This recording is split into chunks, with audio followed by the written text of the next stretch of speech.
പിതാവിന്റെയും പുത്രന്റെയും പരിശുദ്ധാത്മാവിന്റെയും നാമത്തിൽ ആമേൻ. ഇന്ന് മെയ് മാസം 15-ാം തീയതി വ്യാഴാഴ്ച നമുക്ക് പ്രാർത്ഥിക്കാം. അമ്മേ പരിശുദ്ധമ്മേ, അമ്മേ പരിശുദ്ധമ്മേ, ദൈവമാതാവേ, കൃപാസനത്തിലൂടെ ഞങ്ങൾക്കും ഞങ്ങളുടെ ദേശത്തിനും അമ്മ മധ്യസ്ഥം തേടി തന്ന എല്ലാ അനുഗ്രഹങ്ങൾക്കും കൃപകൾക്കും ഞങ്ങളിപ്പോൾ ഹൃദയം നിറഞ്ഞ നന്ദി പറയുന്നു. അമ്മേ പരിശുദ്ധമ്മേ, ദൈവമാതാവേ, 2004 ഡിസംബർ 7-ാം തീയതി ഉച്ചകഴിഞ്ഞ് 2:30 കൃപാസനത്തിൽ സംഭവിച്ച അമ്മയുടെ പ്രത്യക്ഷപ്പെടലിനെ കുറിച്ച് തിരുസഭയ്ക്ക് സമർപ്പിച്ചിരിക്കുന്ന പഠനരേഖകളുടെ സഭാത്മകമായ പഠനം ആരംഭിക്കുവാൻ ഞങ്ങൾ പ്രാർത്ഥിക്കുന്നു. അമ്മേ പരിശുദ്ധമ്മേ, ഭൂസ്വർലോകങ്ങളുടെ രാജ്ഞിയായ അങ്ങേയ്ക്ക് ഭൗമസംരക്ഷണത്തിനായി പ്രപഞ്ച പ്രകൃതിയെ തന്നെ തിരുസഭ പ്രതിഷ്ഠിക്കുവാൻ ഈ പ്രത്യക്ഷീകരണം വഴി ഇടയാക്കണമേ. പരിശുദ്ധമ്മേ, ജപമാല മാതാവേ, സകല കൃപാസനം പ്രാർത്ഥനകളോടും ചേർത്ത് ഞങ്ങളിപ്പോൾ പ്രാർത്ഥിക്കുന്ന ഈ കുടുംബത്തിന്റെ പ്രത്യേക നിയോഗം. ഇന്നത്തെ നിയോഗം പറ മക്കളെ.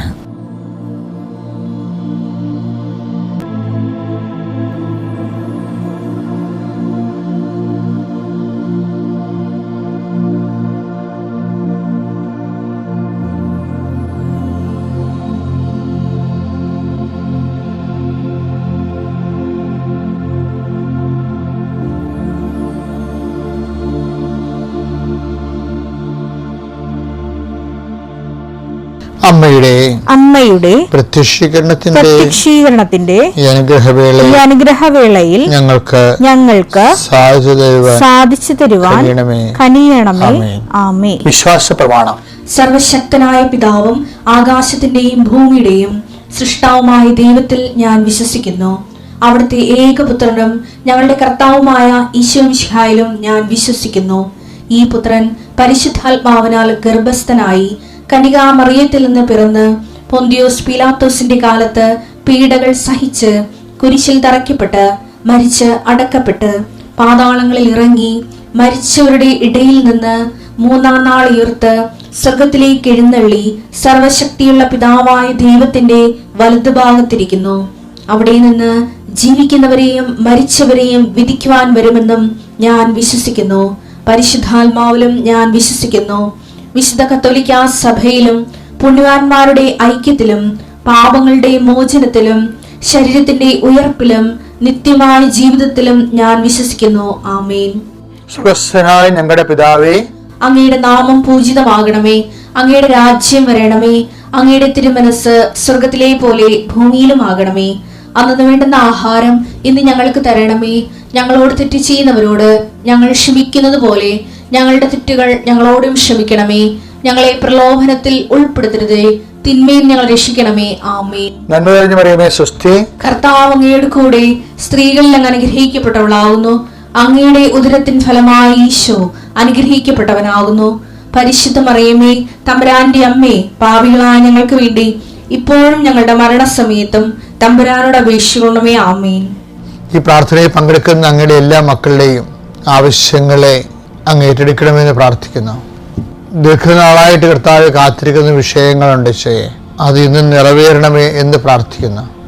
വീട് പണി ആരംഭിക്കുന്നവരുണ്ട് ഈശോയെ, അതുപോലെ എല്ലാ വിവാഹ ആലോചനകൾ ആരംഭിക്കുന്നവരുണ്ട്. ഉപരി വിദ്യാഭ്യാസം ആരംഭിക്കുന്നതിന് വേണ്ടി ശ്രമങ്ങൾ നടത്തുന്നവരുണ്ട്.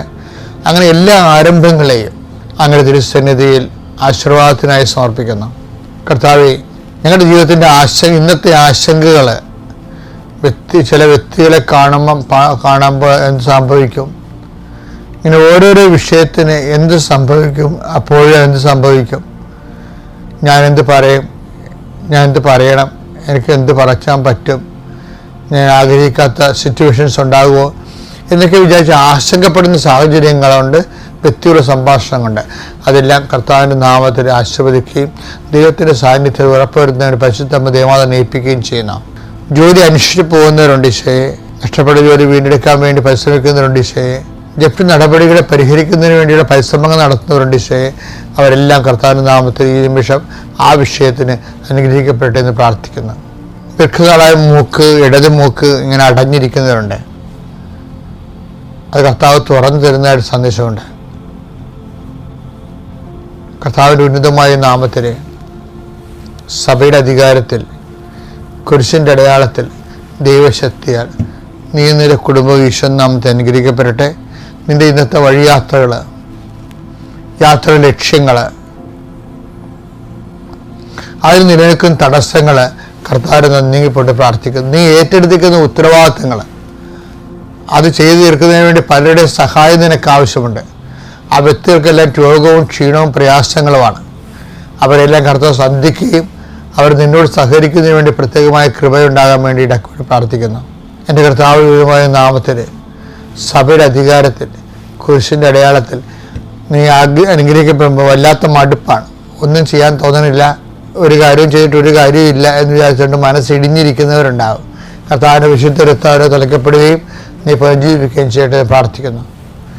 എൻ്റെ കർത്താവിൻ്റെ ഉന്നതമായ നാമത്തിൽ, സഭയുടെ അധികാരത്തിൽ, കുരിശിൻ്റെ അടയാളത്തിൽ, ദൈവശക്തിയാൽ ഇന്നത്തെ ദിവസം നീ കണ്ടുമുട്ടുന്ന വ്യക്തികൾ, പോകുന്ന വഴികൾ, ചെയ്യുന്ന കാര്യങ്ങൾ, ഇടുന്ന ഒപ്പുകൾ, എഴുതുന്ന എഴുത്തുകൾ, സംസാരിക്കുന്ന സംസാരങ്ങൾ, ഫോണിലൂടെയുള്ള വിളികൾ, കമ്മ്യൂണിക്കേഷൻസ്, അതിനുള്ള റെസ്പോൺസ്, നിനക്കുള്ള പ്രതികരണങ്ങൾ എല്ലാം നിനക്ക് അനുകൂലമായി വരാനും കർത്താവിൻ്റെ നാമത്തിൽ ഞാൻ നിന്നെ ഈശോനാമത്തെ ആശീർവദിക്കുന്നു. ഏജൻസികൾ, കടകൾ, കമ്പോളങ്ങൾ, വ്യാപാരങ്ങൾ, വ്യവസായങ്ങൾ നടത്തുന്ന എല്ലാ തൊഴിൽ മേഖലയും കാർഷിക മേഖലയിലും അവിടെയുള്ള പ്രതിസന്ധികൾ യേശുക്രിസ്തു നീങ്ങിപ്പോട്ടെന്ന് കൽപ്പിക്കുന്നു. എൻ്റെ പ്രിയപ്പെട്ടവരെ, നമ്മളെപ്പോഴും ജീവിതത്തിൽ മേൽഗതി പ്രാപിക്കാൻ വേണ്ടി ആഗ്രഹിക്കുന്നുണ്ടെങ്കിൽ ദൈവവുമായിട്ട്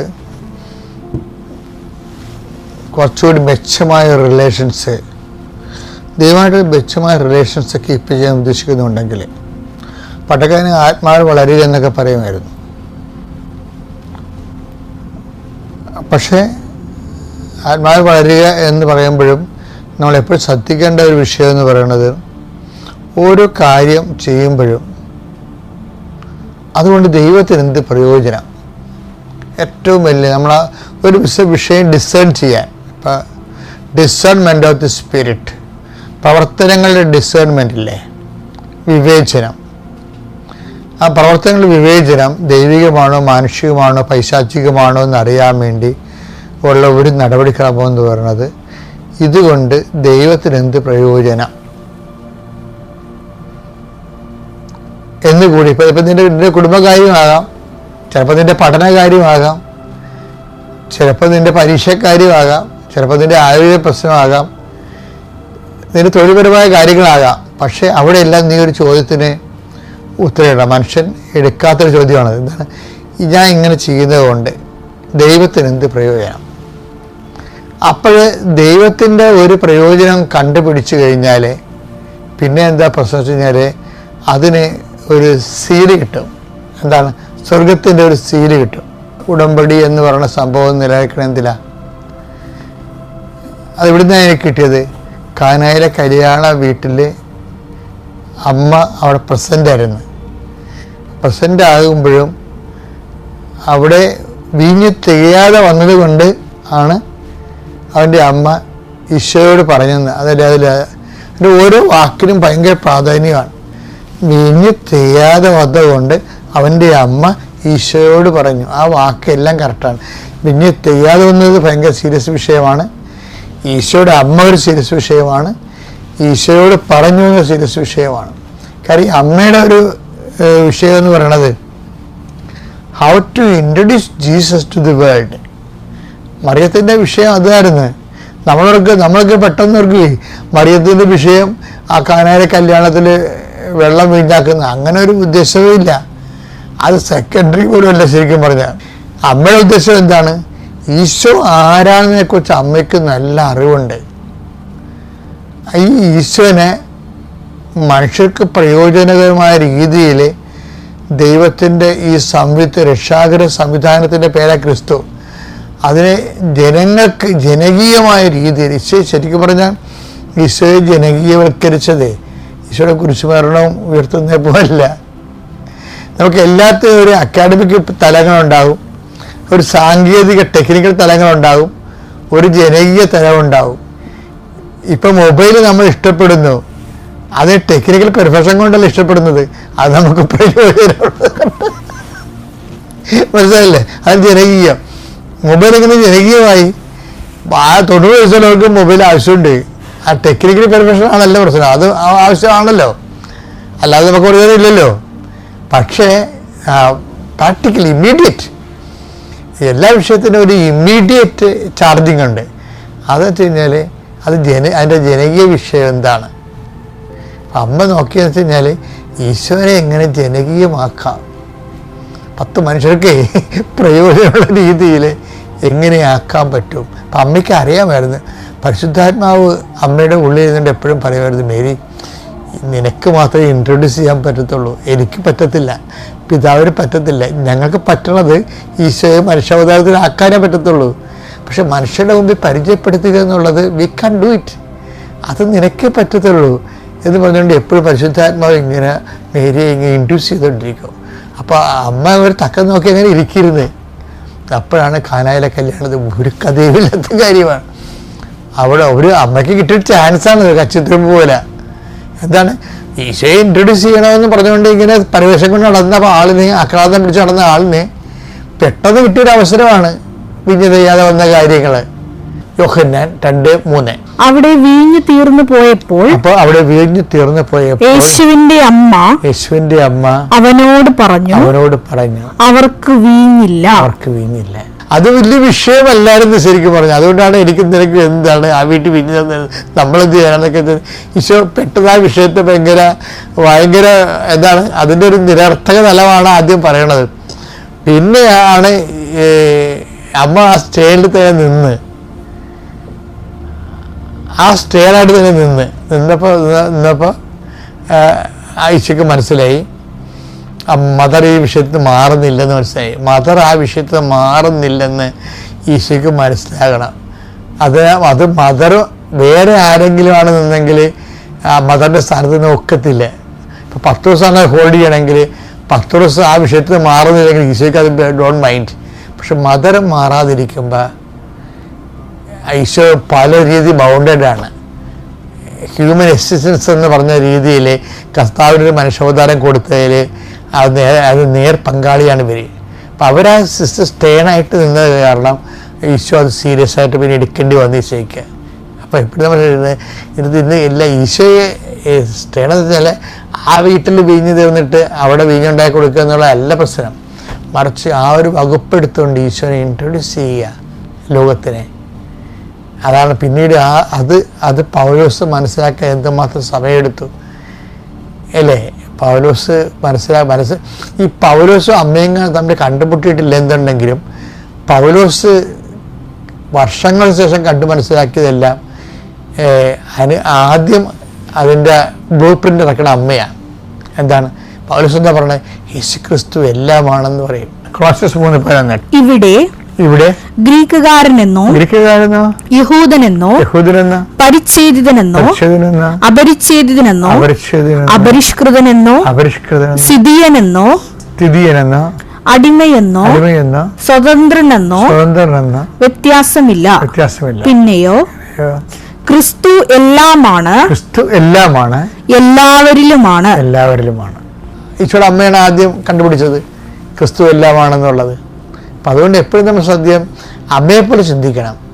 ഞാൻ ഈ വിഷയത്തെ ഏറ്റെടുത്തുകൊണ്ട്, ഞാൻ പഠിച്ചതുകൊണ്ടോ, എനിക്ക് വീട് കിട്ടിയതുകൊണ്ടോ, എൻ്റെ ഉദ്യോഗം കിട്ടിയതുകൊണ്ടോ, PR കിട്ടിയതുകൊണ്ടോ, പെൻഷൻ കിട്ടിയതുകൊണ്ടോ ദൈവത്തിന് എന്ത് പ്രയോജനം? ആ ഒരു വിഷയം കൂടി നിങ്ങൾ അതാണ് ഇതിൻ്റെ ബൂസ്റ്റ് ചെയ്യുകയെന്ന് പറയുന്നത്. അത് കണ്ടുപിടിച്ചു കഴിഞ്ഞാൽ അതിനൊരു നിങ്ങൾക്ക് ഉത്തരം പറയാൻ കൃത്യമായിട്ടുണ്ടെങ്കിൽ പെട്ടെന്ന് വിഷയത്തിൻ്റെ മേൽ കത്തിപ്പിടിക്കും. ആ വിഷയം ദൈവം ഏറ്റെടുക്കും. അപ്പം കള പറഞ്ഞ് കളിക്കുക. Thank you.